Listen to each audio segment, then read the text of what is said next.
So Klaus, I know that you've been working on direct air capture, and could you take us through the technology, how it works, how much does it cost, how far have you come with building the technology in actual prototype that represent this technology? Well, when things started, I didn't think of air capture. I started with saying I need to put CO2 somewhere, and I need to figure out how to capture it in power plants. But I realized that I left roughly half of the CO2 on the table. And one day I realized the CO2 in the air is actually quite concentrated. And the way I got there is I compared to wind. I said, well, if I build a windmill, I lower CO2 emissions because I avoid them, right? And basically I replace one form of energy with a carbon neutral form of energy. But if I had a CO2 scrubber, I could put the same amount of CO2 back in by a diesel engine or something, and it would balance out. So I could say, what do I have more in the air, wind energy or CO2? And it turns out at a place where you have a windmill, where the wind blows at 6 meters a second or more, you have about 500 times as much CO2 in the air by that measure than you have wind energy. In other words, the heat of combustion, which is released when you make as much CO2 as you find in a cubic meter of air, is 500 times larger than the kinetic energy that's in cubic meter of air has at 6 meters a second. So what hit me was the observation that a CO2 collector is actually far more compact than a windmill, and therefore should be cheaper. So this got me going in 1999. I said, we've got to be able to collect CO2 from the air. And I said, well, the simplest thing is it has to be passive. So it's like a tree on steroids. I want leaves, surfaces, which really bind CO2. And I said, well, sodium hydroxide, calcium hydroxide surely will do that. And we just let the air blow over it. And then eventually we have to figure out how to scrape the CO2, get the CO2 back off those leaves. And we said, well, we can calcine. But it's like trees, only much faster. In the meantime, we found some clever materials which have the feature, these are anionic exchange resins, that when they are dry, they love CO2, and when they are wet, they push it back out. So you can actually raise the pressure of CO2. The equilibrium pressure goes up 500-fold. You can't quite get there in practice. So figure we can get from 0.04% to 4% or maybe 5% CO2 in the 5% of an atmosphere of CO2 in the return. So that's where we are today. So we have a sorbent, an anionic exchange resin, which is water sensitive, and that allows us to collect CO2 passively. That's important because running blowers would eat your lunch and would cost too much. So the first step is we want to be passive. So the cost of contacting the air is quite small. We think this is going to be a few dollars a ton. The big cost is the regeneration, as always. We have now a very innovative, novel way of doing this. And then we believe that ultimately we can keep costs under control by mass producing these units rather than trying to build a few very, very large and scale up in size. Rather than scaling up in size, we prefer to scale up in numbers. So we believe that we can drive the costs down. I would think right now our prototype will probably come closer to $1,000, but that's a lab version of it. I think in relatively short order you are going to be $200 a ton by streamlining the process. But then from there you have to now use mass manufacturing and learning, and the raw materials which go into it cost us about $10 to $20 a ton. So I do believe that there's nothing in the way of driving costs down to maybe $30 a ton.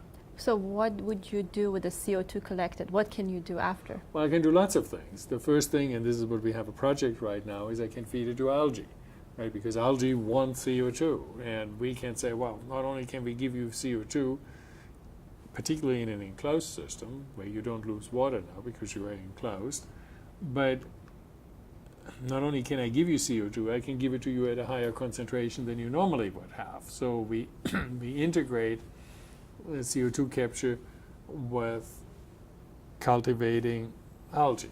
Right, so that's a first thing. The second thing is we can try to clean up that CO2 more and make more or less pure CO2, at which point you can start thinking about using electrolysis to break it up into CO and water into hydrogen, and now you can make fuels directly from photovoltaics. So there are lots of interesting options, and then ultimately we can make liquid CO2, which is now pure CO2, which is compressed to liquid pressures, which at room temperature is 60 bars and maybe 5 or 10 bars if you are making it cold. And that stuff you can now use in enhanced oil recovery. You can use it wherever you would want to sell CO2 right now, and you can ultimately store it underground, because I do think we still have to do that. And I know that one of the point that you make about direct air capture, it means that it can be anywhere, and it can be a technology to capture CO2 from everywhere that's been emitted in the first place. That's actually very important. Yes. If you look at CO2 capture, because the atmosphere doesn't care about the little bit of CO2 added, and even a single coal plant, think of there's a plume of CO2 coming out. In about 2 weeks, that plume has run around the planet. In about 6 months, it has spread out over the hemisphere. And it takes about 2 years to mix between the two hemispheres. But you're not worried about the extra CO2 in the air which comes from that. What you're worried about is that the levels are going up and up and up. So literally, you could be in Australia and collect everybody's CO2. So for us, we can collect the CO2 where you want it, right? And that makes it then feasible to distribute this and to do it not at your home. People always say, how about I have one of those at home? I said, fine, but now what do you do with the CO2? I can make a fizzy drink. Well, you can only make so many fizzy drinks, right? And so in the end, you want to reduce your emissions by balancing it out at some remote site, which is picked because you now don't have to pay for transport, right? And for example, there are sites for storing CO2 in Central Australia nobody would use if it weren't for air capture, right? Because you said, how do I get the CO2 there? Well, I can get it there because the air is happily delivering it. So you believe in DACS, direct air capture with storage, right? I believe, yeah, there's BECS That's your and term, DACS, right? And so DACCS. And I know that you have a prototype in the lab, your lab, that use it for demonstrating the technology in a smaller scale, and also which is benchtop basically. Yes. And another one that you're working is a bigger scale. Yes. That is available. I hope in the next couple of months we'll actually have it move outside and feed an algae pond. Perfect. Thank you so much. And for the last question, I know that you teach courses at ASU. Yes. Could you tell us a little bit about? I know you teach 2 face-to-face or in-person class at ASU, and one is coming up. Would you like to talk about it? I'm teaching a class on. I teach 2 classes on CCS. One is carbon capture, and the other one is carbon storage. And we broke it up because if you really want to get into the details, you can easily spend a semester on either one. As a matter of fact, you could spend even more time on either. So the capture talks about point source capture and air capture. The storage talks about mineralization, ocean storage, geological storage, and biological storage as well. But I know there's no prerequisite for that, so anybody can take it that has an interest with it. The basic requirement is that you know a little bit of high school science. I found that I'm better off because I get such a diverse audience that I make sure the concepts I need I explain in class. And for different people, different concepts are hard, but I think it's worthwhile doing it. So you bring a wide group of people together, and we are going to make an online course on carbon management, because I do believe that carbon management will be an important thing in the 21st century.